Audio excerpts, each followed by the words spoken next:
All right, today we are interviewing Nathan Luke Cox, born December 25th, 1981 in Mobile, Alabama. Nathan served in the United States Marine Corps, 3rd Battalion, 6th Marines, achieved the 1st Lieutenant rank. We are recording in Fairhope, Alabama. My name, the interviewee, is Robert Brown, assisted by Sam Comley. All right, Nathan, to start out with, give me a little background information about the city you were born and your early days. I grew up in Mobile, Alabama, went to school at UMS Wright, which is a private school, which formerly was a military school back when my dad went there, but was not when I attended, and went there all the way from kindergarten all the way up until the time I graduated. Moved over to the Eastern Shore in Baldwin County when I was 11 years old with my dad. So grew up in Baldwin County for the most part, but like I said, did go to school at UMS in Mobile all the way through. Real active in sports, growing up, played all of them at a young age, and then focused really on football as I got older in high school. And from UMS, ended up going to the University of Alabama and played football up there, and had the dubious distinction of our class having 4 coaches in 4 years. So that was our big thing of notoriety at the University of Alabama. But really enjoyed my time there and wouldn't trade it for anything. Not many people at the University of Alabama can say they had 4 coaches, so I will give you credit to that. Are you an only child? Do you have brothers or sisters? I have an older brother that's 10 and a half years older than me. Also had graduated from UMS. And then I am married to my wife, Kimberly, from Pensacola, and we have 2 little girls, Savannah Grace and Scarlet Rain, that are about 18 months apart. Very good.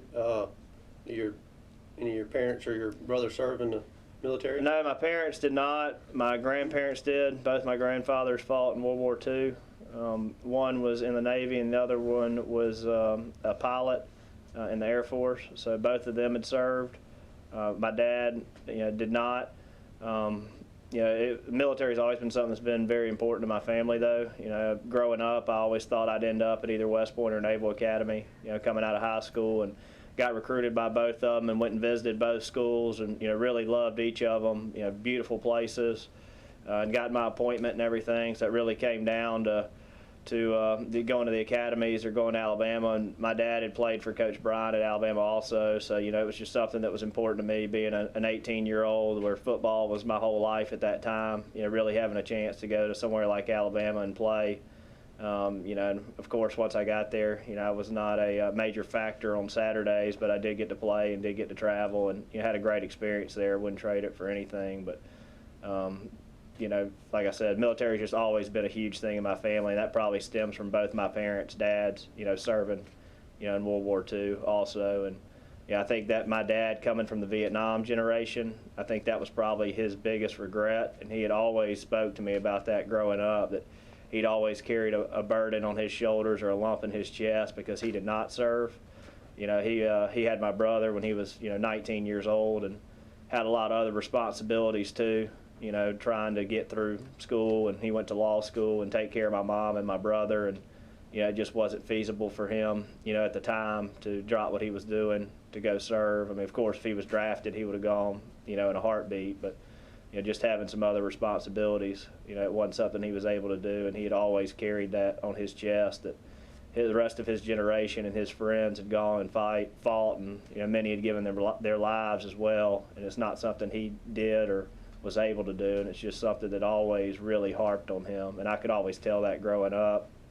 One thing I always said was, whenever it came time for my generation's war, whenever that was, I'd make sure, I participated in it and didn't miss out, and I think that had a huge driving factor of me circling back up and, joining the Marines after college.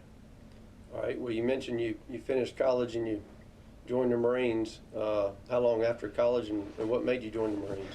9/11 had a huge impact for me. I think even if 9/11 never would have occurred, and even if our country never would have gone to war, I think I would have still served in the military in some capacity after college, just because, like I said, it had been something that always tugged at my heart and something that was always important to me.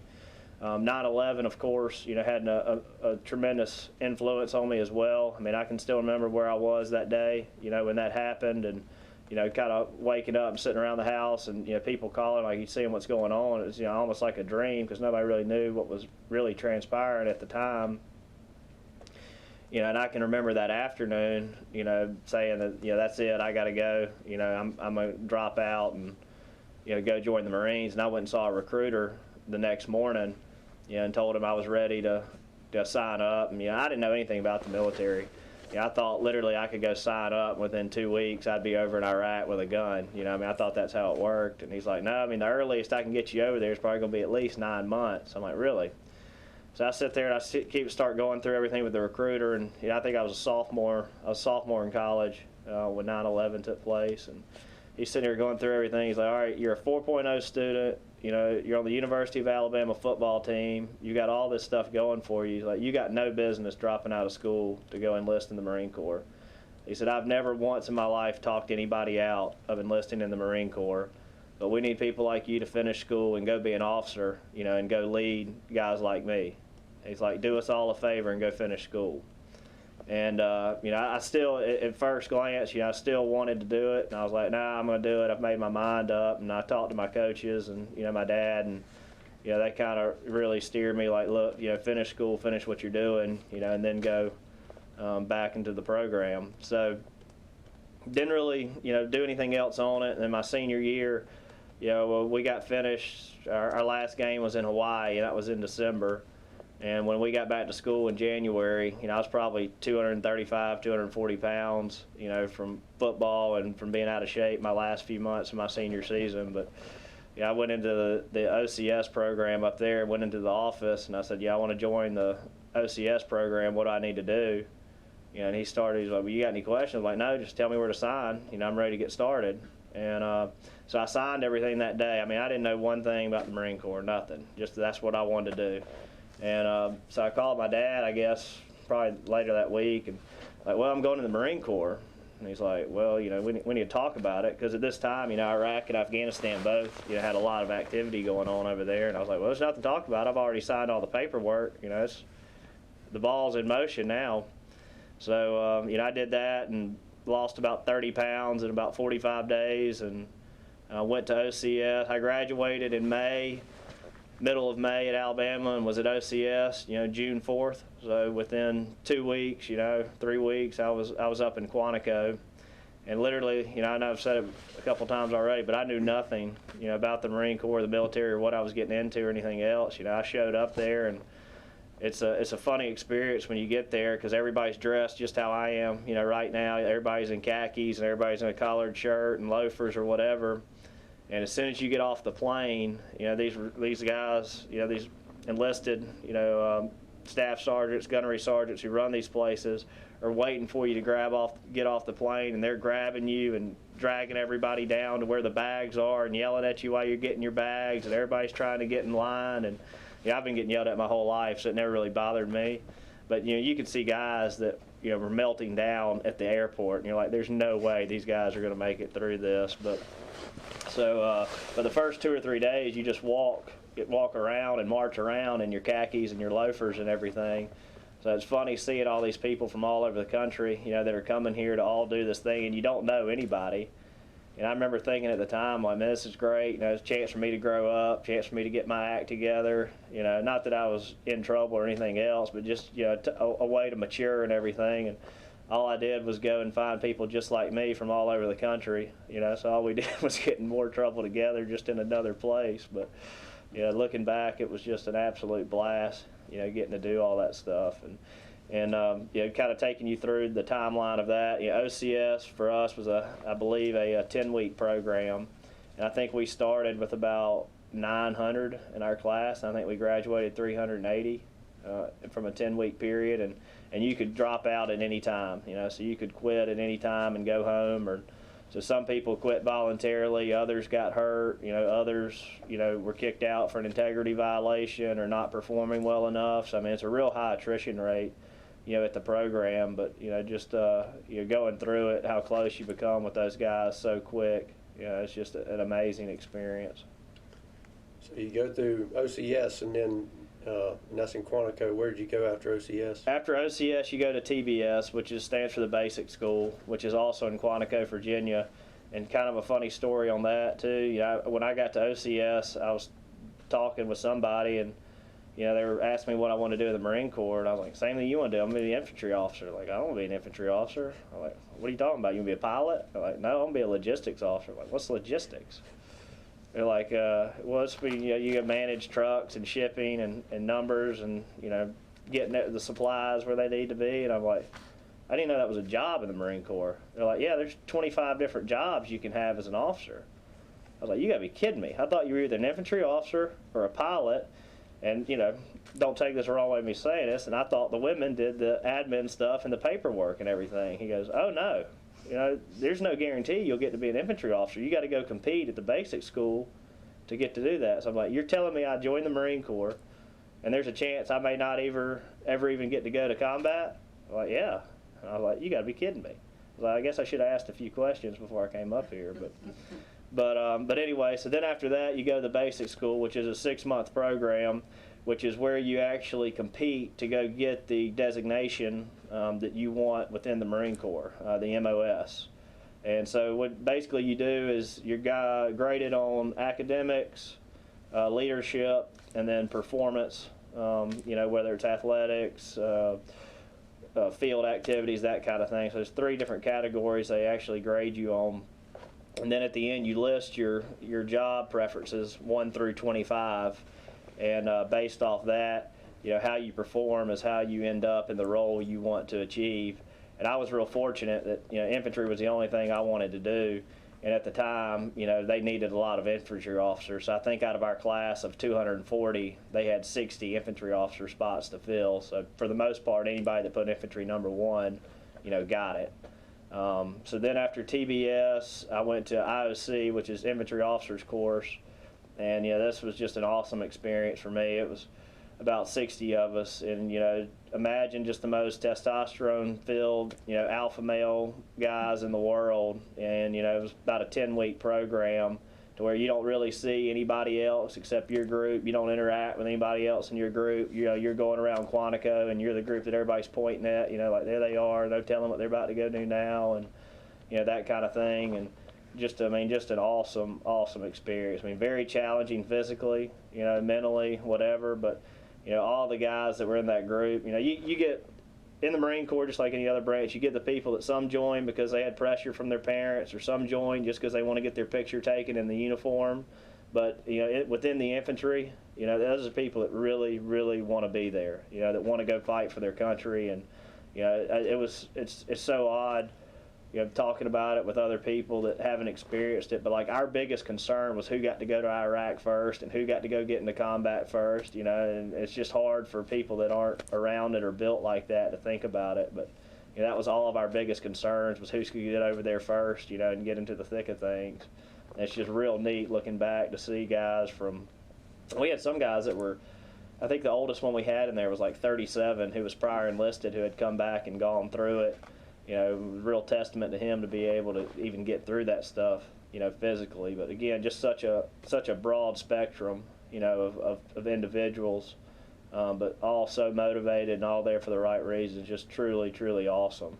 And I finished IOC and actually I was the first one out of my class to deploy to Iraq, and I got there. I think I left IOC, went and checked in at Camp Lejeune with 3rd Battalion, 6th Marines, and literally got there and had one day to meet all my guys, and then we went on leave for 2 weeks and then went to Iraq, you know, as soon as I got back. So literally I took my platoon to Iraq with, you know, knowing I'm not any better than you and I just sitting here visiting for 10 minutes. But I was real fortunate because I had a great platoon sergeant who was top notch and had a lot of experience, and had some really good squad leaders, and had just been real fortunate to inherit a good platoon. So, you know, I was able to, you know, pick up with them immediately and get a rapport and gain their trust real quickly. And so we had a real good, you know, connection, you know, deploying to Iraq and going forward over there with what we did. What was the makeup of your unit, your infantry unit? How are you getting around? And we had about 45 guys in our platoon.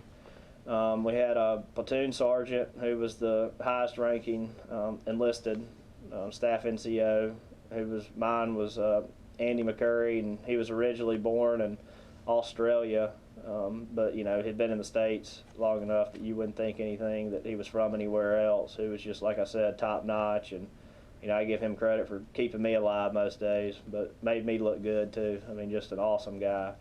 And then I had a guide who's kind of a liaison or an assistant between the staff NCO and the squad leaders and the Marines themselves, who takes care of a lot of odds and ends type stuff, who was a sergeant. And then I had 3 squad leaders. 2 of them started out as corporals but finished the deployment as sergeants, and the other one was a sergeant to start with, and all, like I said, just top notch, real squared away. Made me look extremely good. Because they were so proficient at their jobs.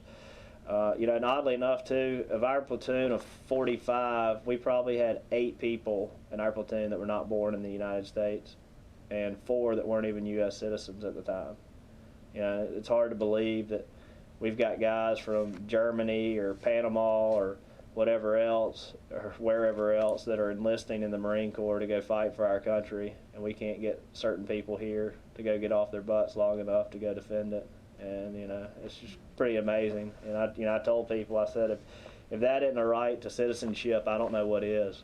I mean, anybody that's willing to come to our country at 18, 19, 20 years old and go pick up a rifle and go through that, to defend it, ought to be given citizenship on the spot.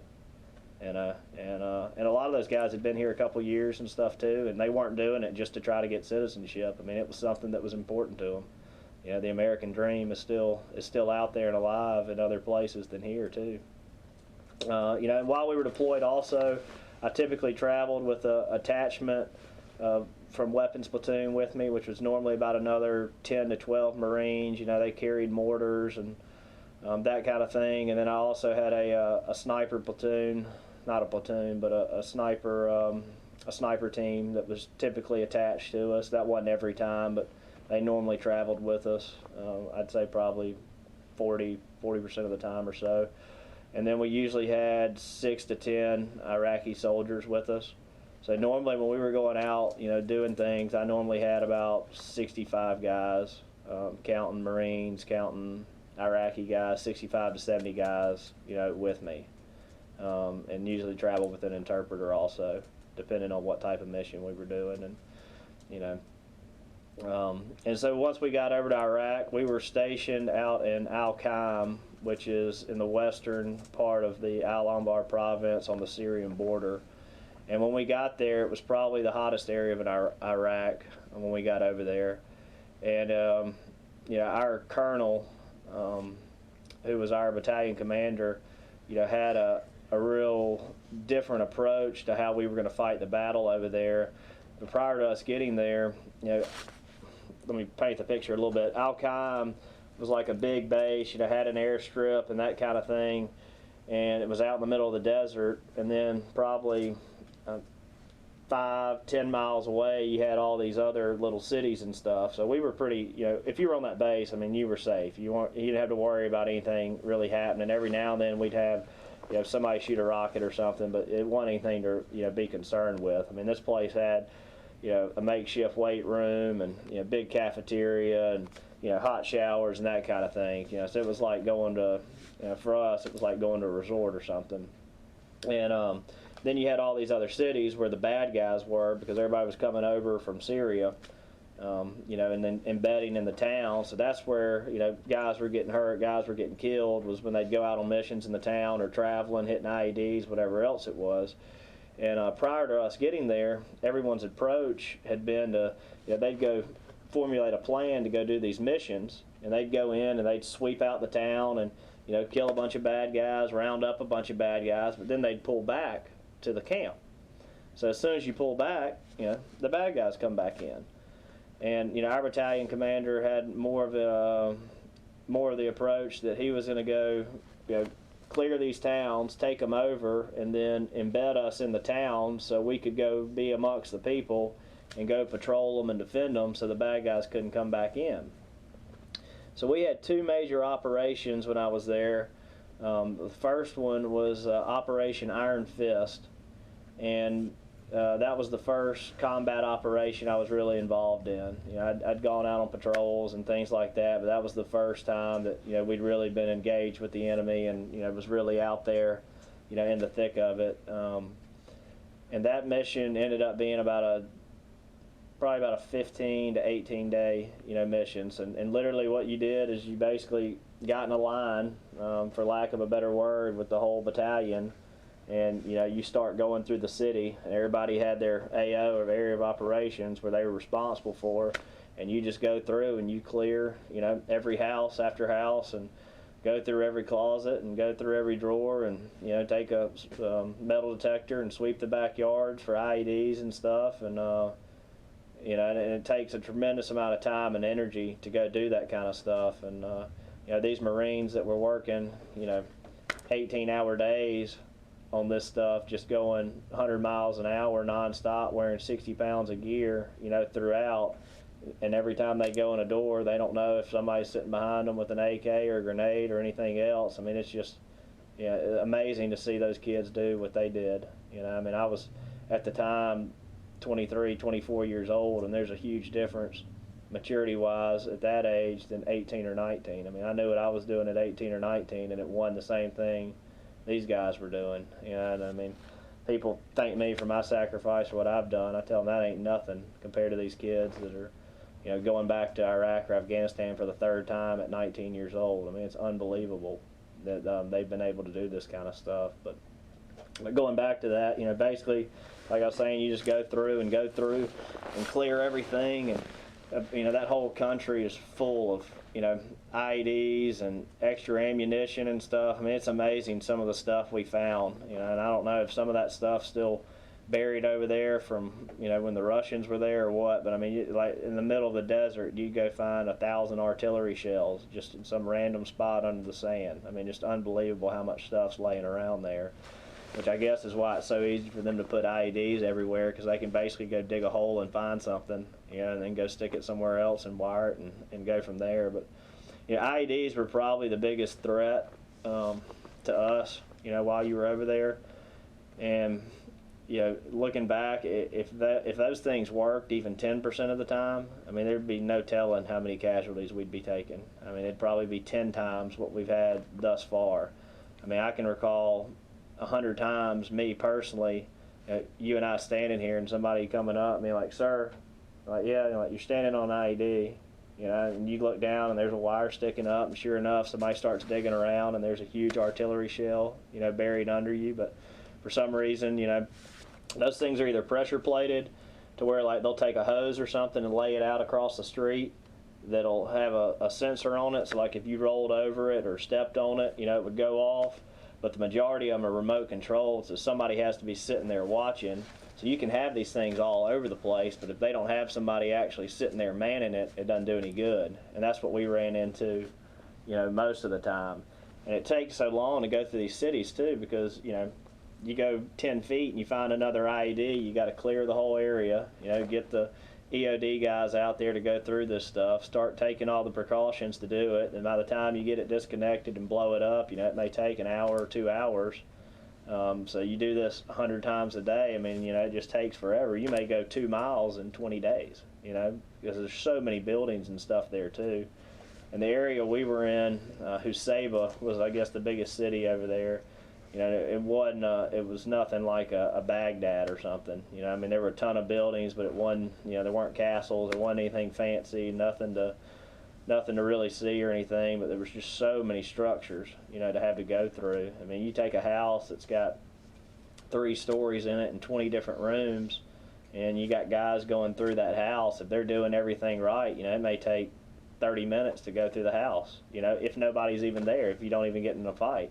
You go do that in 100 houses a day, and it just takes time and really wears you down. But you know, from our deal, the first day of that mission, you know, I remember finding a bunch of IEDs and that kind of stuff, but you know, nothing really too exciting happening to me personally. And I remember the second morning, it was probably an hour after we'd gotten going, and we were coming across a wadi, which is like an open space, almost like a ditch in between, you know, some houses. And and we were coming across the field. It was me and my platoon, and all of a sudden I started hearing pew, pew, pew, pew. You know, and I'm looking around like, you know, trying to figure out what's going on. Everybody else is already on the ground. They're like, "Sir, we're getting shot at," you know.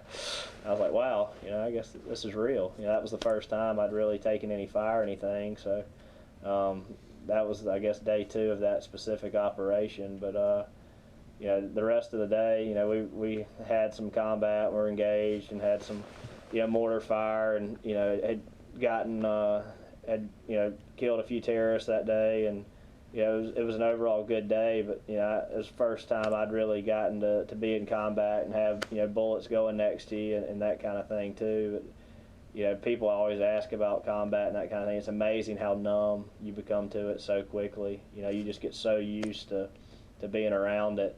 I mean, it gets to the point, and it's not a good thing, but it gets to the point where I'd be standing here having a conversation with you and bullets are bouncing back, you know, behind your head, and you don't even worry about kneeling down. You know, it just gets to that point where you're so focused on what you're doing, and it becomes just second nature to you. And it's like that with everybody. It's not like I was special. I mean, everybody's like that. But anyway, like I said, that mission, you know, ended up lasting, you know, 15, 18 days, something like that. It was a real successful mission, you know, for me personally and my guys, because, you know, it was everybody got to see combat, everybody got to do well. You know, we didn't lose anybody. You know, everybody performed good. The overall battalion was real successful. You know, killed a bunch of terrorists, captured a bunch of terrorists. You know, it accomplished our mission, and, you know, everybody was real excited about it. And after that, I guess we probably had about a month, and we started planning another mission at that time, which was Operation Steel Curtain, which was the big mission while we were over there. I mean, they were building this up to be the, you know, the next you know, invasion. I just went blank. Was Hit or Aditha or Ramadi. They were talking about this was going to be the next Ramadi, which was the big one that had occurred, I guess, about a year earlier, or 6 months earlier. And so we went on that one, and that was through Husayba, and that was a huge mission. It was the whole battalion. The Army came and participated in that one as well. And on that one, it ended up being about a 3.5 week deal on that one. And literally from the time we stepped off on that one, you know, it was a gunfight from the get-go. I mean, it didn't stop for, you know, the whole first day. You know, it was like that. Took fire everywhere we went. You know, same type deal, you know, finding a lot more terrorists, you know, on this one. And, you know, it's kind of unique how they fight over there. It's not like you and I would go get in a gunfight and, you know, you would think it'd be somewhat fair that, you know, the better guy wins. You know, over there, they've all made up their minds that they're going to die. And I've always said anybody that's willing to give their life for another, you know, can do it. You know, anybody can go kill the president if they're made up their mind they're going to go die to do it, you know. And it's kind of like over there, it's so dangerous because they don't value their own life, you know. They're more of a threat than I am because I want to come home, you know. And don't get me wrong, I'd die for my country in a heartbeat, and I'd do anything to protect my guys. But, you know, we got so much more to live for lack of a better word, than some of these guys over there. And it's so frustrating. You know, one of them will, you know, kill somebody, one of them will hurt one of your guys or whatever, and you get in there, and it's a guy all hyped up on heroin that's barefooted, you know, weighs 120 pounds, that's just been sitting in that room for 3 days, you know, doing drugs, waiting on you to walk in so he can shoot at somebody, you know. It's not, you know, it's not like a World War II type deal where you're fighting these big, powerful opponents that even though you hate, you know, you've got to respect their toughness and their determination, that, you know, what they're out there trying to do is they're combating you as a nation. You know, this is just despicable, sorry folks all hopped up on drugs trying to kill an American. And, yeah, amazingly too, I don't remember one bad guy that we captured, killed, anything that was ever from Iraq either. I mean, every one of them was from somewhere else, whether it was Syria, Jordan, Iran.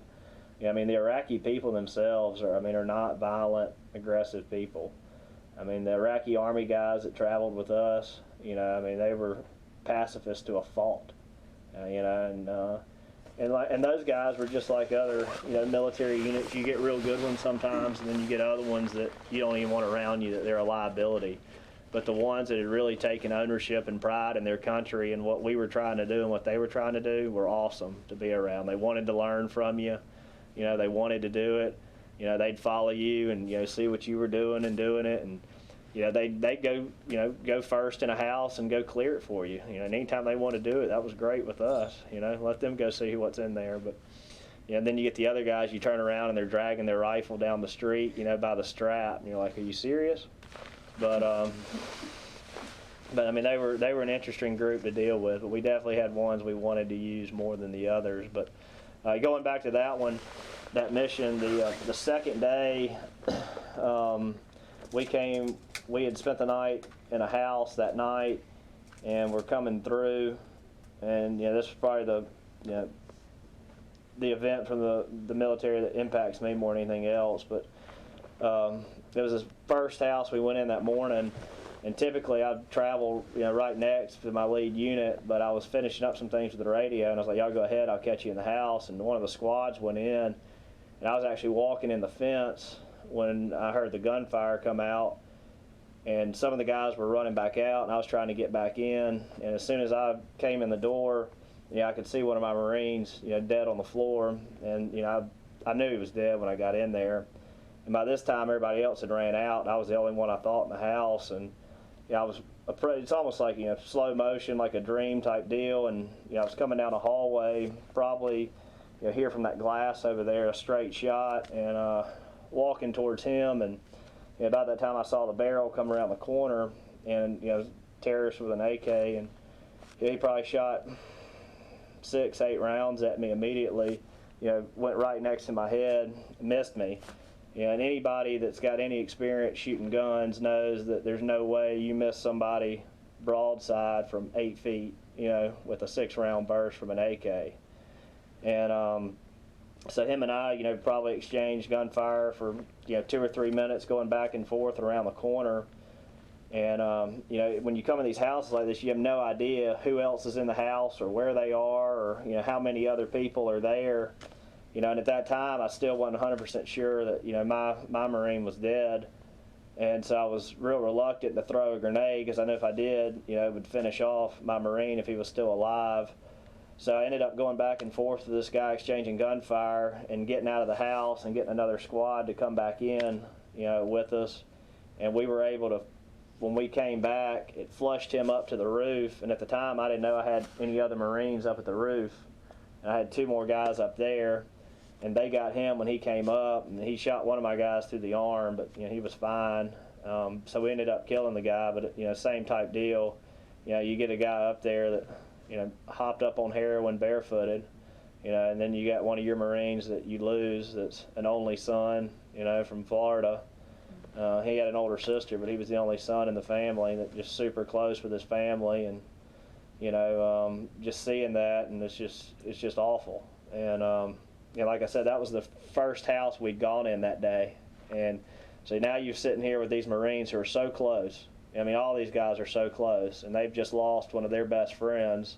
And it's not like you get to call time out and say, okay, well, let's go catch our breath and we'll go again tomorrow.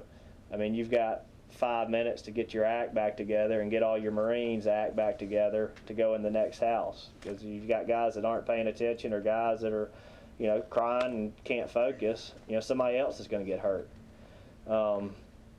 You know, so, you know, that was house 1 of probably 100 we went through that day. And for the most part of the rest of the day too, you know, we stayed engaged and stayed in combat.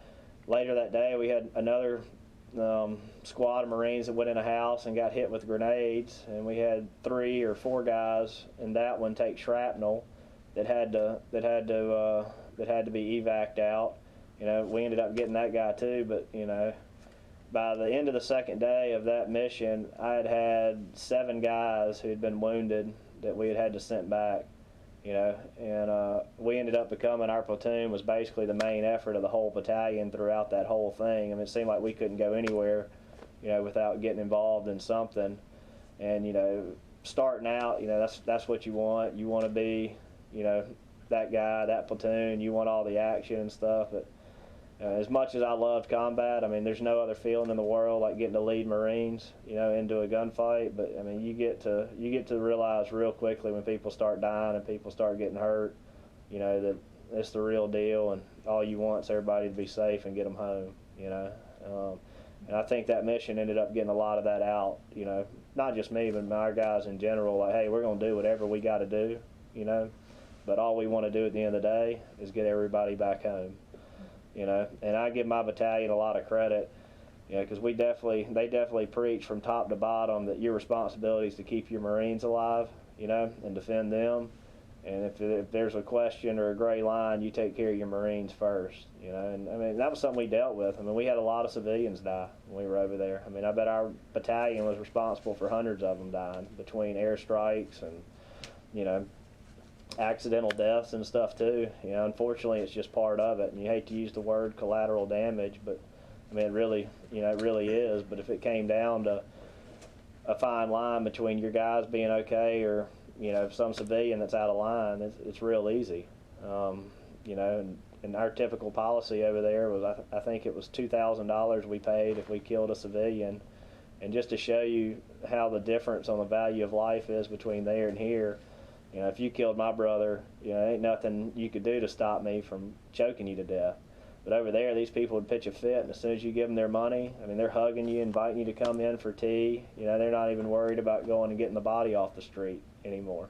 I mean, it's just unbelievable how different, that value of life is. But anyway, I didn't mean to go on that tangent. But going back to that specific mission, pretty typical the rest of the next 2.5 weeks. We stayed not as engaged as we did the first 3 or 4 days, because once the word gets out that airstrikes and Marines and everything else, the bad guys that are there try to do the best job they can, of getting out or hiding or whatever they can do. But when we got done with that, our platoon actually took a battle position within the city, to do what I discussed earlier, to kind of hunker down and operate out of that base. So basically what we had to do was build up our own camp, from the ground up. So we found a spot and, got was it the HESCO barriers, or I may be using the wrong word here, but the big barriers you fill with sand that go all the way around, the base. So we filled those up and started getting sandbags and everything. So it was a lot of work, to build up this battle position. And then after that, we started kind of cycling through, going back. And typically, what our procedure was is, you'd rotate. We'd rotate back as a squad. Probably once every 2 weeks. Guys would typically get to go back for 24 to 48 hours, take showers, call wives, girlfriends, family. Check email, whatever it was. So typically you were out there, in the field doing patrols, whatever else entailed, about 2 weeks at a time. Then you go get 24 to 48 hours off. But like that specific mission, I think, literally it was probably 3.5 weeks before, I took my boots off or changed shirts or uniforms or anything. I remember literally I took my uniform off and you could stand it up like a scarecrow. I could take it and go lean it against that wall and it would stand up like concrete. Just from being out there. And you get so used to it too. I mean, that wasn't even a big deal. You don't even think twice about it. But that was always a big deal for the guys though, getting to go back and do those things. And looking back on my deployment, it was a 7-month deployment. After the 2 big missions, we didn't really have any heavily engagements as far as big combat operations. Of course, you had your stuff to where you go out and something would happen, or you'd get engaged, or we had our biggest threat after that really became the suicide vehicle, suicide bombers that were driving the vehicles, the VBIEDs, vehicle-borne IEDs. And what would happen is you'd get these guys and they'd load up their whole car with explosives, whether they're wearing them or putting them in the back seat or the trunk or whatever. And our typical standard operating procedure was when we would pull down the road, you'd have gun trucks or Humvees, and the cars would all pull off to the side of the road to allow you to go down them. And if they didn't, you would fire some warning shots, and if they kept coming at you, you would engage the vehicle. So what these guys would do is, they'd sit on the side of the road you know, and wait on the first couple to come by, and then drive their truck or car into, you know, whatever vehicle you had there, you know, and blow themselves up and try to blow the vehicles up. You know, we probably had, I think our battalion lost 8 guys while we were over there, and I think 4 of them were vehicle-borne IEDs, you know, guys driving the vehicles into them. And it was really a threat for the Iraqi Army guys because they were doing a lot of the checkpoints, and they didn't have as good a security, and those guys would drive them into there. You know, we had one that happened at our battle position out there, and it was kind of a bizarre story.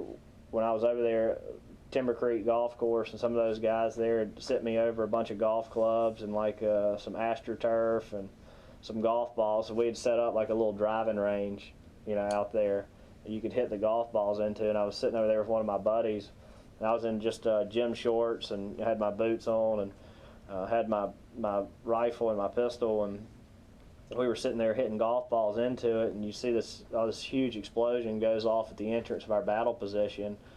And literally, like, as soon as gigantic explosion. As soon as it happens, this piece of shrapnel goes flying by my head and sticks in the wall. It's probably that big around. And my buddy's like, dude, you literally almost got killed in Iraq hitting golf balls. And so, you know, gunfire breaks out immediately. So we start, you know, running to go see what's going on. And we had our side of the battle position where the Marines lived, and we had the other side where the Iraqi Army lived. And we as officers, you know, would spend a lot of time trying to interact with them and, you know, develop a relationship and that kind of thing. So we'd usually go over every night and have, you know, tea with them, or they call it chai, and I hate tea and I hate chai. I would not drink it. I'd act like I would, and I'd pour it out. I mean, I could not make myself do it. I used to get yelled at about it because it was rude, but there was no way I could drink that stuff. And so anyway, they were on the other side, and the Iraqi Army guys were notorious about freaking out anytime something happened, you know, and just start firing their weapons off, not even knowing what they're shooting at. So literally, this thing goes off, and it's probably 3 or 4 minutes of just constant gunfire. I mean, non-stop gunfire. And we're all, you know, trying to get our guys and get in position. You know, we think we're under attack, you know. So we're trying to get in our positions and everything. Turns out there was no attack. There was nobody out there, you know, shooting at us or trying to get in. It was one suicide, you know, bomber who had come in and blown up the checkpoint. I think it killed 7 or 8 of the Iraqi Army guys, but, you know, just to show you kind of what we were dealing with. These guys literally fought Ghost for 3 or 4 minutes, you know, until all of them were out of ammunition, you know, just shooting into the air or shooting at, you know, some random wall. But, you know, not a funny story, but definitely a bizarre story.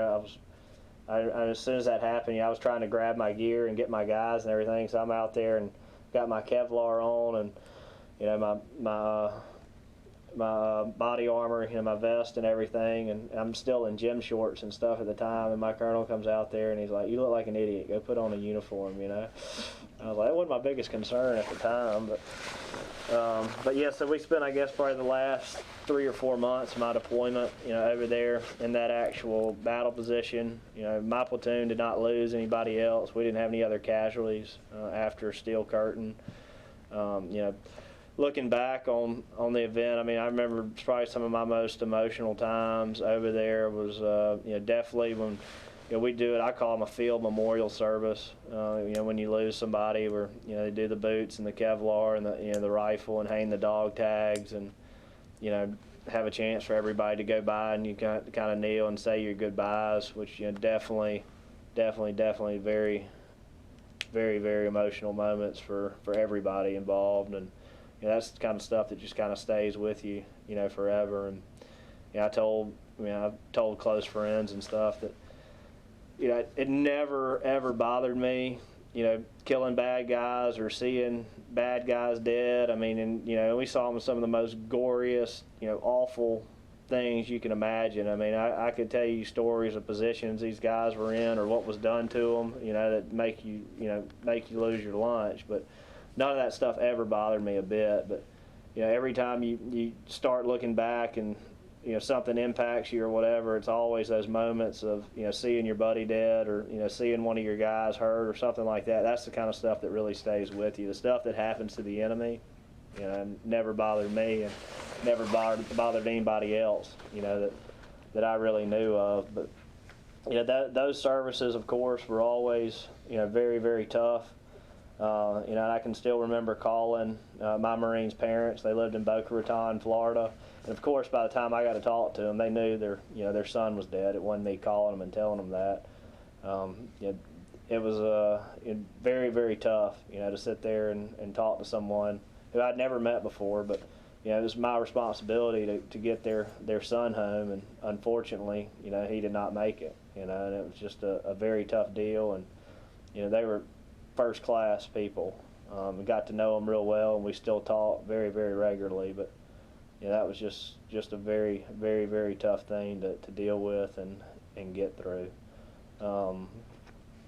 But yeah, I mean, coming back from Iraq, you know, you transition out of there, and then you go to Al-Assad, which is the biggest base over there, and it's like Disney World. You know, I mean, it's got bowling alleys and, you know, pool tables and Burger Kings and everything else, and it's typically like a 10-day process to kind of detox, for lack of a better word, and they give you some classes before you know, head back to go deal with society and all that kind of thing. So, you know, needless to say, everybody was excited to get home, but you know, the deployment itself goes by, you know, really fast, especially when you're staying busy and out doing things. And you know, really, as a Marine, especially in an infantry unit, you're happier when you're deployed because that's what you want to be doing. And you know, there's not all the, you know, the paperwork type, you know, BS and hurdles and red tape to go through. When you're back in, you know, garrison, everything's a freaking nightmare to deal with, whether it's tracking weapons or,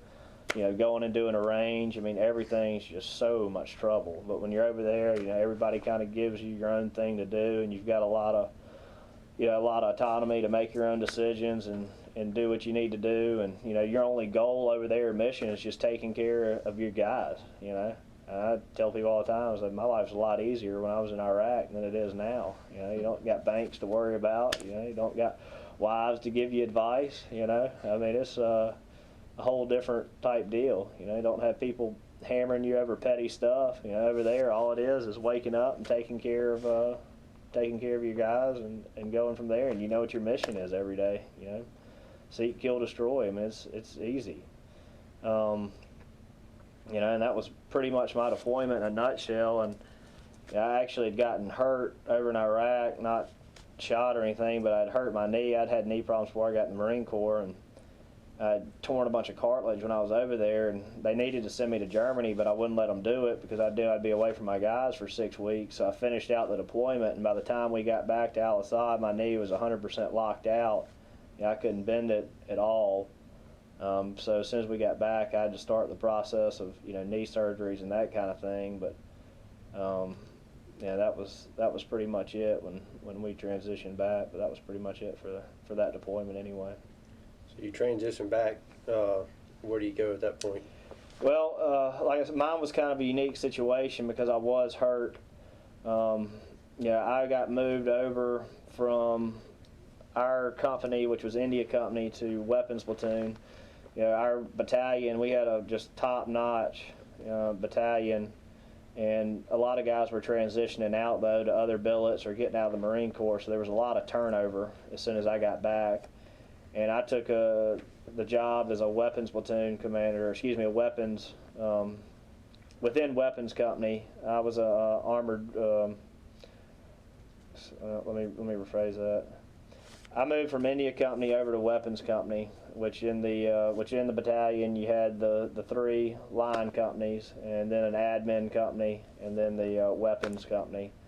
And I moved over there. I was in charge of like a gun truck platoon, for lack of a better word. But you know, when I was over there, I was still having all the knee problems, so I went to the doctor up there and started going through the process with that. And like I said, I'd had a couple of knee surgeries before that, and it turned out what I had was, you know, pretty serious and was going to take some extensive, you know, repair to get it done again. It was about a year-long recovery process, and the Marine Corps would not let me deploy again in an infantry role because of my knee problems.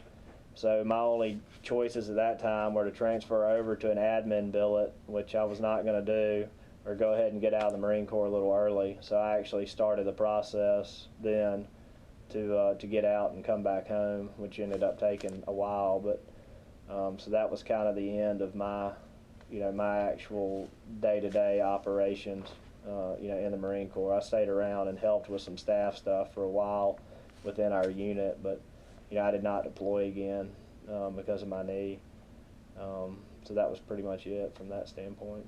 You still keep in touch with any of the guys you served with? Yeah, absolutely, absolutely. I've still, probably keep up with my squad leaders and my gunny sergeant, who's now a first sergeant, well, and of course my lieutenant buddies. I'm still extremely close with them, and my company commander, who was from New York, Captain Carabine, first class guy, and him and I still talk, very, very regularly.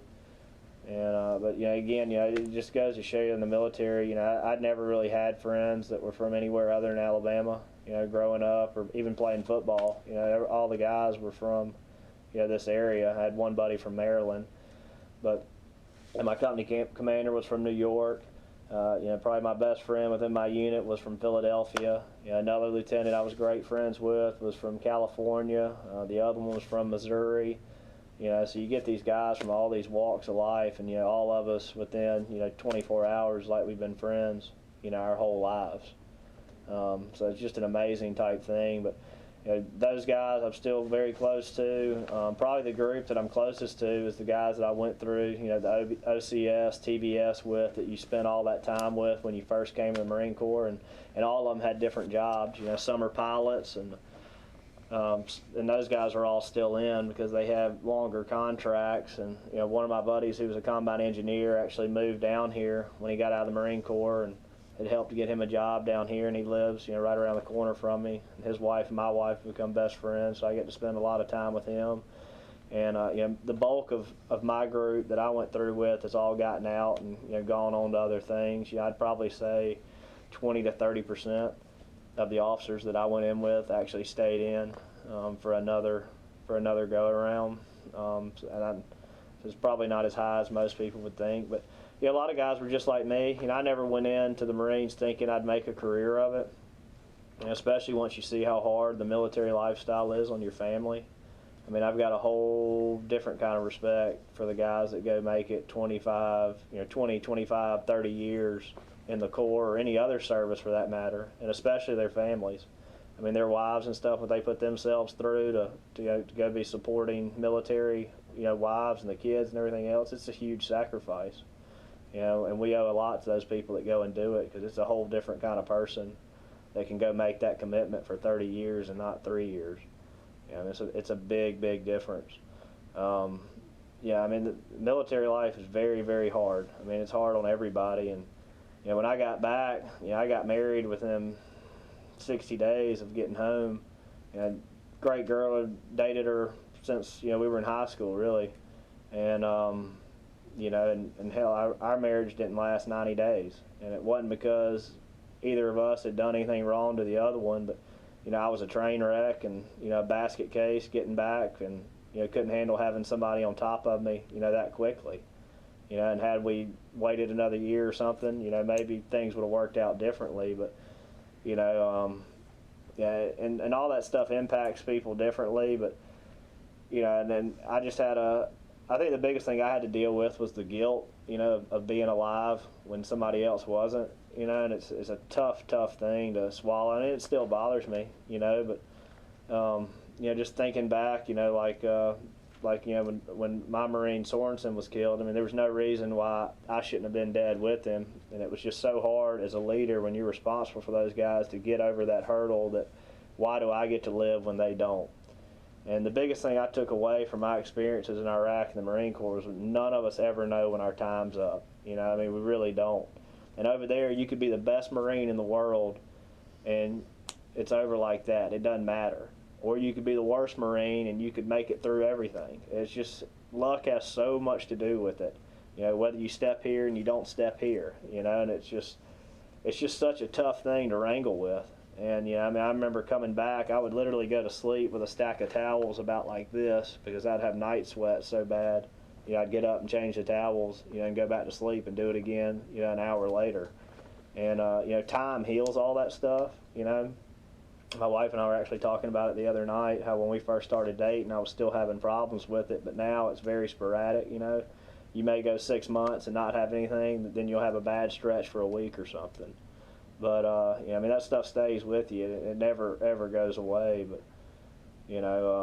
I mean, would I do it all over again? I mean, absolutely. I mean, the most proud thing I am of my whole life, other than my baby girls, is getting to spend time in the Marine Corps and having the opportunity to, lead young Marines in combat and defend my country and do my part. And the phrase "once a Marine, always a Marine" is, it's true. You've got a bond with everybody for the rest of your life because you served. I mean, just like you and I visiting today, we'd never met each other today, but we've automatically got a connection, because we were both military guys. And it doesn't matter if you're 20 years old or 80 years old. It's just an awesome thing to be a part of, but no, I mean, I wouldn't change anything, and the experiences were just unbelievable that you have, and I mean, stuff you get to take with you, forever. I mean, that sense of pride, and then also just the stuff you learn that you can apply to other things in the world, and just a huge impact on me, personally. After all that you've experienced and what you've seen, do you think it's a good idea for every American to serve? I mean, I encourage it for all of those that want to do it, but if you don't want to be there, you don't need to be there anyway, because you're just going to get somebody else hurt or killed. And morale plays such a huge role, in the military. I mean, you could see it with, our platoon had really good morale and good cohesiveness, but you could see another platoon where people didn't get along or they didn't respect their leadership, and it was miserable and they couldn't function and they couldn't perform. So I mean, I think it's like anything else. You want the people there that want to be there. And I think that's the problem with a draft or anything else. You get the people that have a terrible attitude or, no desire to go out and do the things they need to do to be successful, and it just brings it down. I mean, I can take 10 people that have their heart in the right place and a will to fight, and we can go accomplish more than 1,000 that are just there for the sake of being there, But, so, yeah, I mean, I think anybody that's got that feeling in their stomach at all, like they think they owe it to somebody or they think that they want to do it, needs to do it. I remember Richard Stimson played a huge part in really encouraging me to go get into the Marine Corps, and that's what he always told me every time we met. Is like, if you think you're going to like it or you think you want to do it, then I promise you'll like it, And that's kind of what I tell people too when I've talked to them over the years. Like, if you think anywhere in you that it's something you want to do, then you need to do it, and you'll love it.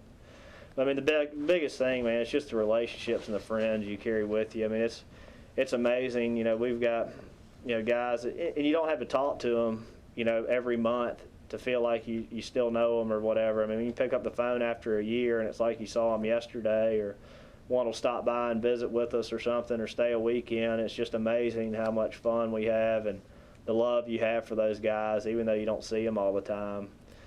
Probably one of my the biggest things that I'm so grateful I did, but probably, I guess, 2 or 3 years ago, a bunch of us just picked a weekend and met back up in Baltimore and went up there for a Ravens game. One of my good friends at Alabama plays up there, and Baltimore's where we spent a lot of time when we were in Quantico, going down there and spending the weekends and hanging out and stuff. So we probably got 10 or 12 of us, and we all met up. And some of us, we hadn't seen each other in a couple of years, and just had a blast. I mean, just a great weekend. Couldn't stop laughing the whole weekend.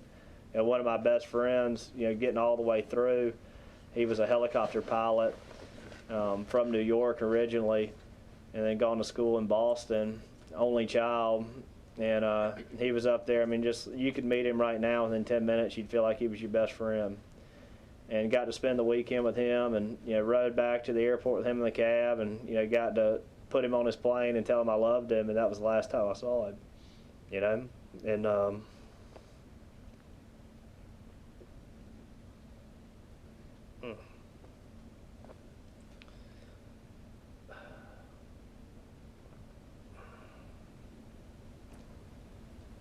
but it just goes back to saying that we never know when our time's up, and just taking advantage of being with the people we love when we can.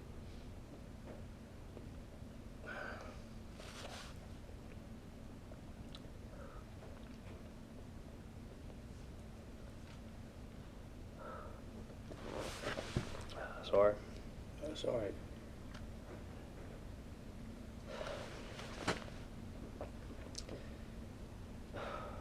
But just very grateful that, you know, I had that time with him, and that's something I'll get to carry with me forever. But, you know, even having the pain of losing somebody like that you're so close to, I wouldn't trade it for anything. You know, having to know him and know his family and stuff.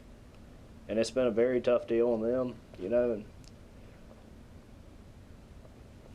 And that's the thing about the military. It's not just those of us that go and serve and those of us that go and fight, you know, that pay the price for all this. It's our families. I mean, it's easy for us to go pick up what we're doing and go to Iraq for 7 months. It's a hell of a lot harder for our parents and loved ones to sit back here, you know, not knowing what's happening with us, not knowing if we'll get to come home again. I mean, that's who really pays the price and gives the sacrifices for this stuff. You know, I mean, our policy over there was if somebody was killed or, you know, whatever, nobody could, you know, send emails or use the phones. They'd lock everything down until those families were notified. So you'd have your parents back here, you know, sitting there and watching the news, reading the paper, and they read, and, you know, Caim, 4 people were killed yesterday, you know, and they can't talk to you for 2 or 3 weeks and find out if you're even okay, you know. And like I said, the families are the ones that really pay the price on this stuff, and you know, I don't know. But I wouldn't trade anything. I love the Marine Corps. You know, I love that I had the opportunity to do something for my country, and it's something I'm extremely proud of. And the relationships it's enabled me to make and build up off of over the years have just been great. You know, just like us talking about getting to be involved in this project at the battleship. You know, it's been a humbling experience for me. You know, getting to meet new people and, you know, having these families call you and tell you how much it means to them that somebody's doing something like this, and, you know, just an awesome thing. And yeah, and I remember too when I was in the, you know, in the Corps, and like thinking, you know, when I was over there, if I didn't hear from somebody for a month or didn't get an email, you're like, you know, how can I be over here and these people not even care that I'm here? You know, this is one of my best friends, and I ain't even heard from him. And yeah, then you realize once you get out and you get your life and you get your kids and you get your job, you know, we all become so involved in what we're doing. It's not that we don't. But yeah, like I was saying, it's not that nobody here doesn't care. It's just we all get so involved in what we're doing, you know, and it's easy to take for granted that we've still got guys that are over there, you know, making so many sacrifices for us to be here and be able to walk around here and not be in fear. And you know, it was hard for me to realize that too, how apathetic it is, you know, or how easy it is to become apathetic towards all that. You know, and I would think even somebody like me who's got such strong ties to the military and such a love for it, that it'd be something that wasn't always in my constant thoughts, but it just happens. You know, we just get wrapped up in what we've got going on right in front of our face. But the great thing about our community in Alabama specifically, I mean, everybody I ever had come down here, visit, everything, you know, first thing that everybody says that meets them is thank you for your service, thanks for all you do. I mean, just can't thank them enough.